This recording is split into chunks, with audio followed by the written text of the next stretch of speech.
Chairman centre advisory services for Islamic banking and finance کی طرف سے بات کر رہا ہوں۔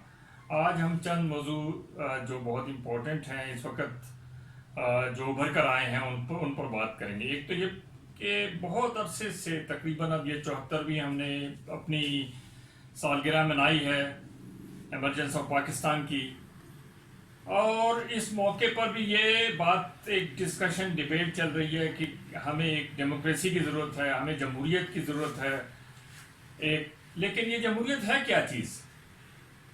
اس پر کوئی اتفاق نہیں ہے۔ کوئی کہتا ہے کہ اگر ڈکٹیٹرز آ جائیں تو وہ بھی جمہوریت ہے، ملٹری ڈکٹیٹرز آ جائیں تو وہ بھی جمہوریت ہے، سول ڈکٹیٹرز آ جائیں تو وہ بھی جمہوریت ہے، پارلیمنٹ ہو تو وہ بھی جمہوریت ہے، پارلیمنٹ نہیں بھی ہو تب بھی جمہوریت ہے، لوکل باڈیز ہوں تب بھی جمہوریت ہے، لوکل باڈیز نہیں بھی ہو تب بھی جمہوریت ہے۔ تو جمہوریت کی صحیح تعریف ہے کیا؟ یعنی جمہوریت کی صحیح تعریف اگر ہمیں دیکھنی ہو تو ہم خود جس کا نعرہ یہ حکومت لگاتی ہے ریاست مدینہ، لیکن ریاست مدینہ کی یہ ٹوٹلی اگینسٹ جا رہے ہیں، اس میں ہمیں نظر آتی ہیں یہ چیزیں۔ یعنی کوئی آدمی بلا استثناء کسی رول ریگولیشن سے اوپر نہیں ہوتا، ریاست کے ماتحت ہوتا ہے۔ اب اگر ایک آدمی نے یونیفارم پہن لی، یہ ایک چائنیز جنرل نے کہا تھا کہ بھائی آپ فوجی کس کو کہتے ہیں؟ اس نے کہا جو آدمی جو چینی یونیفارم پہن لے وہ فوجی ہو جاتا ہے، جو کھیتوں میں کام کرتا ہے وہ کسان ہوتا ہے، جو کارخانوں میں کام کرتا ہے وہ مزدور ہوتا ہے، جو میڈیا میں کام کرتا ہے وہ صحافی یا میڈیا اینکرز ہوتے ہیں۔ تو مقصد کہنے کا یہ ہے کہ سب یعنی بلا تفریق دراصل ہوتے اس ملک کے وفادار ہیں، اس ملک کے شہری ہیں، اور اس میں کوئی تخصیص نہیں ہوتی۔ لیکن اگر اس میں تخصیص ڈالنے کی کوشش کی جائے تو اس کے بڑے خراب اثرات آتے ہیں۔ ہمارے یہاں آپ نے دیکھا ہوگا کہ 3 یا 4 دفعہ فوجی حکومتیں آئیں، اس کے بعد سول ڈکٹیٹرز بھی آئے، لیکن ہوا کیا کرپشن ختم ہوئی؟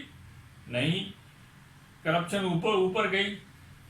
اور سب سے زیادہ خطرے کی بات جو ہے وہ یہ ہے کہ وہ ادارہ جو ریاست کی حفاظت کے لیے ہوتا ہے، یعنی فوج، اگر وہ خدا نخواستہ سیاست میں آ جائے تو اگر اس کی تعداد 6 لاکھ یا 7 لاکھ یا 8 لاکھ ہے تو اس میں کرپٹ لوگ یعنی ہو سکتے ہیں، اور اس سے پھر کرپشن داخل ہوتی ہے اس ادارے کے اندر اور اس ادارے کو تباہ کر دیتی ہے۔ یہ کہانی چلی میں پینوشے نے بھی دہرائی، افریقہ کے مختلف کنٹریز میں بھی نظر آ رہی ہے، اسی طرح مصر میں بھی نظر آئی ہے، اور اسی طرح سیریا اور دوسرے کنٹریز میں بھی نظر آئی ہے، اور اسی طرح پاکستان میں بھی نظر آئی ہے۔ تو جمہوریت کی کوئی ایسی کوئی خاص تعریف نہیں ہے۔ اگر فرض کیا وہاں پر الیکشن نہیں ہوتے جیسے چائنا یا روس میں، تو اس کا یہ مطلب نہیں ہے کہ وہاں اگر لوگوں کی فلاح بہبود کے لیے کام ہو رہے ہیں تو وہی جمہوریت ہے، اصل جمہوریت وہی ہے۔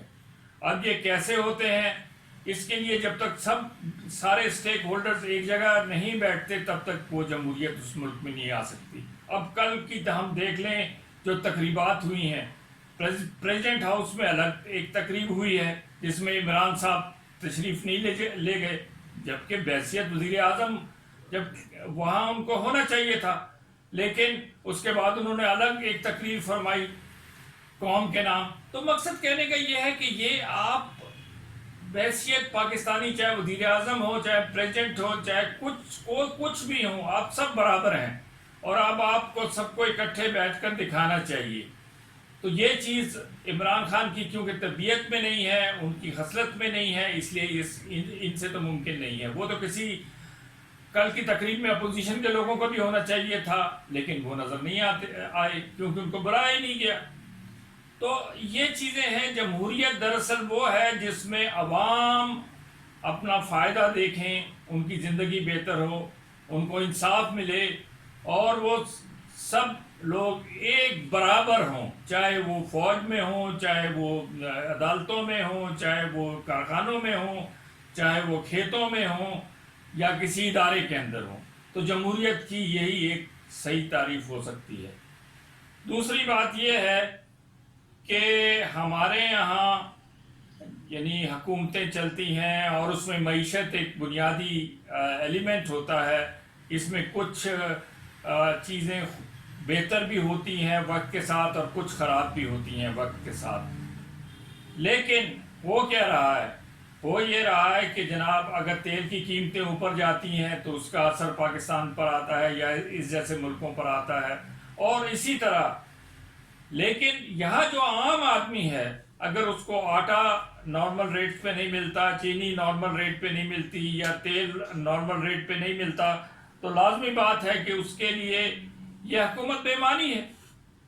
اور آپ دیکھ لیں کہ بھٹو صاحب جو تھے وہ ان پہ کوئی کرپشن کا چارج نہیں ہے، لیکن جب ضیاء الحق صاحب تشریف لائے تو انہوں نے اللہ رسول کا نام ہر جگہ ڈال دیا اور سیاست کو اس طرح مینیپولیٹ کیا کہ میرے خیال میں اس کی تعریف ہی بدل گئی. اور اس کے بعد ہر آدمی دوسرے کو کنونس کرنے کے لیے مذہب کا نام استعمال کرتا ہے، مارنے کے لیے کسی کو یعنی مذہب کا نام استعمال کرتا ہے. تو یہ سب چیزیں اس کے بعد ہمارے ملک میں داخل ہوئیں. اچھا، اب یہ ہے کہ ایک اور ڈیولپمنٹ جو ہوئی ہے وہ اسرائیل اور یو اے ای کی ہوئی ہے جو دونوں نے آپس میں سائن کیا ہے. یہ ایک عجیب بات ہے. میرا خیال ہے آج سے 70-80 سال پہلے ہمیں یاد پڑتا ہے کہ ہمارے مولوی صاحبان یہ کہا کرتے تھے کہ اگر آپ یہ مائکروفون کے تھرو اگر اذان دیں گے تو وہ جائز نہیں ہوگی، لیکن اب وہ جائز ہو گئی اور زیادہ مائکروفون یوز ہو رہے ہیں. اسی طریقے سے اس کے بعد انہوں نے یہ کہا کہ صاحب یہ چیزیں جو ہیں یہ اب جیسے چاند کے اوپر جھگڑا ہے، وہ کہتے ہیں جب تک آنکھ سے نہیں دیکھیں ہمیں وہ ہم عید نہیں منا سکتے، لیکن کل کلاں کو یہ بھی ان کو ماننا پڑے گا. اسی طریقے سے ہمارے مولوی حضرات یہ کہتے رہے ہیں کہ اسرائیل کی حکومت یا یہودیوں کی حکومت قیامت تک قائم نہیں ہو سکتی. لیکن آج سارے جو ہمارے عرب کنٹریز کے علماء ہیں وہ اس پہ خوشیاں منا رہے ہیں، ناچ گانے کر رہے ہیں اور تعریف کر رہے ہیں کہ بڑا اچھا فیصلہ ہوا. اور اس سے پہلے جارڈن اور ایجپٹ اس کو اسرائیل کو پہلے ہی تسلیم کر چکے تھے، اور اب ہمارے یہاں یہ اضافہ ہوا ہے فرام یو اے ای، اور سعودی عرب اس پر اندرونی طور پر حامی ہے. تو یہ بھی ایک بڑی ڈیولپمنٹ ہے اس ریجن کے اندر جس کے ایک دور رس نتائج ہوں گے. اچھا، اکانومی کے اوپر ہم فائنلی آتے ہیں. اکانومی میں ایک بات اچھے طریقے سے سمجھنے کی ضرورت ہے کہ ہر 50 سال 40 سال کے بعد تبدیلیاں آتی ہیں. اب جیسے کرونا کے حوالے سے تبدیلیاں آئیں، اس سے پہلے یہ تھا کہ جو مختلف فائنینشیل کرائسس آتے رہے اس کے حوالے سے تبدیلیاں آتی رہیں. پھر ہمارے یہاں اسلامک بینکنگ کا ایلیمنٹ داخل کیا گیا، اس کے حوالے سے تبدیلیاں آئیں اور آتی رہیں گی یہ تبدیلیاں. یعنی آج جو آپ کو اسٹیٹ بینک نظر آ رہا ہے یہ اسٹیٹ بینک کل ایسا نہیں ہوگا، یا سینٹرل بینکس نظر آ رہے ہیں یہ ایسا نہیں ہوگا، بلکہ اس میں کون سے ایلیمنٹس اب داخل ہو رہے ہیں. ایک تو ڈیجیٹلائزیشن، یعنی ہر چیز میں آپ کو الیکٹرانک یوز کرنا ہے، یعنی پبلک کاؤنٹرز کلوز کرنے ہیں، دوسرے کلوز کرنے ہیں اور اس کی جگہ ان چیزوں کو آنا ہے. اور دوسرا یہ ہے کہ جو difference between these institutions and people اس کو آپ نے کم کرنا ہے. اور تیسری بات یہ ہے کہ جو آٹونومی ہے سینٹرل بینکس کی اس کو بڑھانا ہے، کم نہیں کرنا ہے. یعنی اب اگر فرض کیا ہمارا انفلیشن اوپر جا رہا ہے تو ہمارا سینٹرل بینک ریٹ کو نیچے کر رہا ہے. دس از ایبسرڈ، اس کی کوئی تک نہیں بنتی. تو ہر چیز میں آپ کو ڈیجیٹلائزیشن کرنی ہوگی. پھر کیونکہ گلوبلائزیشن ہو گئی ہے، اکانومی جو ہے پوری دنیا کی اکٹھی ہو رہی ہے، کیپٹل مارکیٹس اکٹھی ہو رہی ہیں، منی مارکیٹس اکٹھی ہو رہی ہیں، تو اس لحاظ سے سینٹرل بینک کے رول بھی ظاہری بات ہے کہ چینج ہو گئے. بلکہ ایک ہائپوتھیسس، ایک ازمپشن یہ بھی ہے کہ شاید آگے سینٹرل بینک کا رول ہی ختم ہو جائے. لیکن بہرحال کیونکہ انفلیشن اور جو امپلائمنٹ ہے اور جو جی ڈی پی گروتھ ہے اس میں اس کا ایک میجر رول ہوتا ہے. تو یہ تو بہرحال چلتا رہے گا for the next 40-50 years. But with the addition of digital science, with the addition of یہ دیکھنا کہ لوگ کیا چاہتے ہیں، ملک کے لوگ کیا چاہتے ہیں، اور وہ گیپ آپ کو منیمائز کرنا ہوگا. شکریہ.